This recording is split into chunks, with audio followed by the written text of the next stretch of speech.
नमस्कार, मैं अंजलि मिश्रा। स्वागत है आप सभी का द न्यूज में। आपको बता दें कि फेमस पत्रकार प्रदीप भंडारी को लेकर एक बड़ी खबर सामने आ रही है। जी हाँ, बिल्कुल सही सुना आपने। जन की बात शो से अगर आप कहेंगे कि जन जन तक पहुंचने वाले प्रदीप भंडारी ने अब अपने राजनीतिक सफर की शुरुआत कर ली है। जी हाँ, बिल्कुल सही सुना आपने। और इस राजनीतिक सफर की शुरुआत उन्होंने बीजेपी के साथ की है, क्योंकि बीजेपी का राष्ट्रीय प्रवक्ता उन्हें नियुक्त किया गया है। जी हाँ, बिल्कुल सही सुना आपने। पत्रकार प्रदीप भंडारी को भाजपा के अध्यक्ष जेपी नड्डा ने अब पार्टी का राष्ट्रीय प्रवक्ता नियुक्त कर दिया है। पार्टी के राष्ट्रीय प्रवक्ता जो है प्रदीप भंडारी बन चुके हैं और ये उनके चाहने वालों के लिए एक बहुत बड़ी खुशखबरी है। लगातार ये खबर जब से सामने आई है, लोग उन्हें बधाई दे रहे हैं उनके इस नए राजनीतिक सफर के लिए। उन्हें काफी, अगर आप कहेंगे कि ब्लेसिंग्स जो है इस वक्त भेज रहे हैं। काफी अनएक्सपेक्टेड टर्न ऑफ इवेंट्स है, जहां पर अगर आप देखेंगे कि प्रदीप भंडारी, जिन्होंने हाल ही फिलहाल में अगर आपने देखा होगा कि जी न्यूज को लेकर भी काफी कंट्रोवर्सी हुई थी, जहां पर प्रधानमंत्री नरेंद्र मोदी, अमित शाह और ऐसे कई बड़े नेताओं के लाइव प्रसारण पर रोक लगा दी गई थी, जिसके बाद फिर खबर आई कि प्रदीप भंडारी ने जी न्यूज से रिजाइन कर दिया है।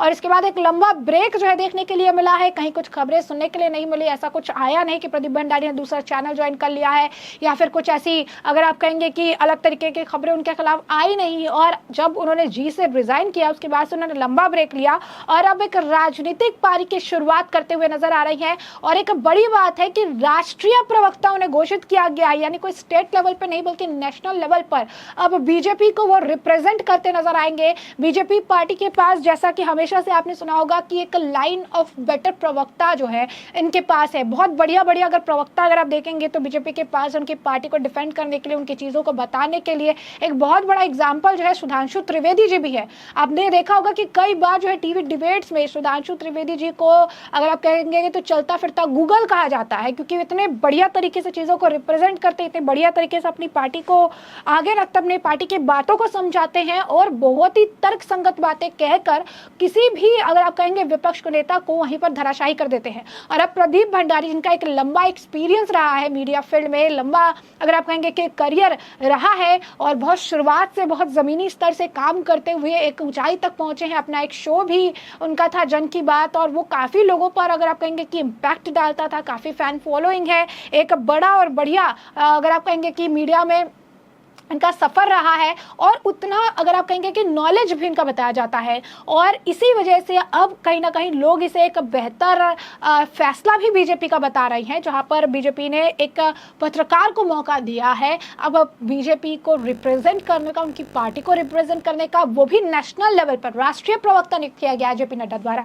तो ये बहुत बड़ी खुशखबरी की बात है और लगातार जो है लोग उन्हें बधाई दे रही हैं और ये कह रही हैं कि प्रवक्ता के तौर पर उनकी नई राजनीतिक सफर को लेकर लोग आशावादी हैं और कह रही हैं कि उन्हें आशा है कि एक बेहतर और भी बेहतरीन, अगर आप देखेंगे कि एक प्रवक्ता के तौर पर जो पहले टीवी में प्रवक्ताओं को बुलाते थे, अब टीवी डिबेट पे प्रवक्ता बनकर जाएंगे और एक बेहतर, अगर आप कहेंगे कि डिबेट देखने के लिए मिलेगा, पत्रकार वर्सेस पत्रकार, अगर आप कहेंगे कि नॉलेज की बात जो है कही जा रही है। तो वहीं दूसरी तरफ अगर हम आज की बात कर ले, जब तक ये नहीं आया थी खबर, जब तक नहीं पता चला था कि वो राष्ट्रीय प्रवक्ता है, तो उससे ठीक पहले आपने देखा कि आम बजट पेश हुआ। बजट पर भी बड़ा ही दिलचस्प बयान प्रदीप भंडारी द्वारा देखने के लिए मिला। प्रदीप भंडारी ने बजट का जिक्र किया। एक तरफ तो उन्होंने बजट की तारीफ की और कहा कि इस बजट से कई लोगों को प्रॉफिट हो रहा है। शॉर्ट में उन्होंने बजट की कई सारी खासियत बताई, लेकिन कांग्रेस जो इस बजट को यूजलेस कह रही थी, सारी चीज़ें उनके द्वारा कही जा रही थी, उनकी भी इन्होंने क्लास लगाई है। जी हाँ, बिल्कुल सही सुना आपने। जब तक इन्हें राष्ट्रीय प्रवक्ता नहीं बनाया गया था, उससे पहले ही उन्होंने विपक्ष की पोल खोलना और विपक्ष को धराशाही करना शुरू कर दिया था। प्रवक्ता तो अभी इसकी खबर जो है तुरंत आई है, लेकिन इससे पहले ही जैसे ही आम बजट पेश हुआ, कांग्रेस इसके खिलाफ एजेंडा चलाए, राहुल गांधी से यूजलेस बताते नजर आए। तो इस मामले में पी चिदम्बरम भी पीछे नहीं रहे, लेकिन पी चिदम्बरम को प्रदीप भंडारी ने मुंहतोड़ जवाब दिया। दरअसल क्या लिखते हैं पी चिदम्बरम? पी चिदम्बरम लिखते हैं कि उनके बहुत अच्छा लगा कि फाइनेंस मिनिस्टर जो है एंजल टैक्स को अबलिस्ट कर देंगी, यानी उसको खत्म कर देंगी। कांग्रेस ने एबोलिशन के लिए कई सालों से उन्होंने कहा था और मोस्ट रिसेंटली कांग्रेस के मैनिफेस्टो में पेज नंबर 31 में भी यही था। और इसके बाद लोग जो है इस मामले को लेकर उन्हें रिएक्ट तो कर ही रहे थे।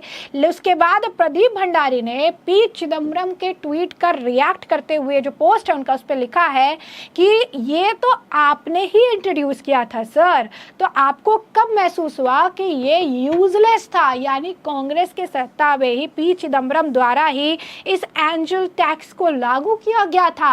और इसी एंजल टैक्स को अबोलिस्ट करने की बात जब कही गई तो वो कहते हैं कि कांग्रेस के मैनिफेस्टो में ये था, कांग्रेस इसे लेकर कई सालों से प्रयास कर रही है।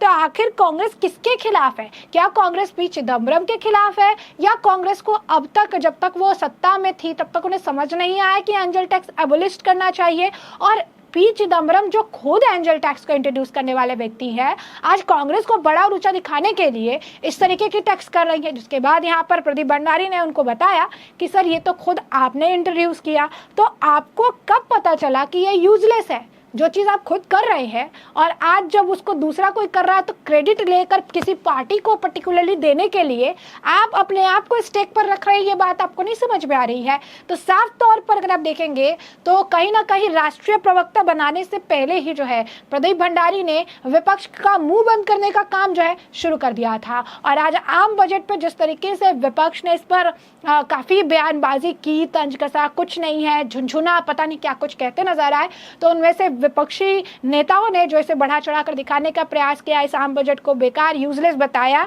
तो कहीं ना कहीं उसके कुछ पोर्शन भी निकल कर आए जो कांग्रेस काल से चले आ रहे हैं। इसमें कुछ बदलाव जो किया जा रहा है, जैसा कि पी चिदम्बरम ने जो खुद टैक्स इंट्रोड्यूस किया था उसके बदलाव के लिए कह रहे हैं कि कांग्रेस प्रयासरत है, हमारे मैनिफेस्टो में था। अरे आप लेकर ही आए, आप ही इसको जो है इंट्रोड्यूस कर रहे हैं, आप ही ने इसको लागू कर दिया, तो आपके पास जब सत्ता थी तो आपने इसको अबलिस्ट क्यों नहीं किया?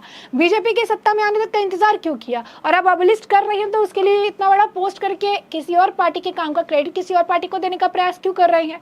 और इसी वजह से प्रदीप भंडारी ने जो है इनकी क्लास लगाई है। तो जैसा कि हमने आपको बताया कि प्रदीप भंडारी के अराउंड में कई सारे कंट्रोवर्सीज रही हैं। रिपब्लिक भारत से जुड़ा हुआ एक कंट्रोवर्सी था जहां पर उन्होंने कहा था कि रिपब्लिक भारत देखता कौन है। काफ़ी कुछ कंट्रोवर्सीज रही है, लेकिन इन सब के बाद जी न्यूज़ से उनका इस्तीफा और एक लंबे ब्रेक के बाद अब एक नई राजनीतिक सफर की शुरुआत जो है देखने के लिए मिल रही है, जहां पर उन्हें बीजेपी के राष्ट्रीय जो है आप कह सकते हैं कि अध्यक्ष जेपी नड्डा द्वारा अब उन्हें बीजेपी का राष्ट्रीय प्रवक्ता घोषित कर दिया है।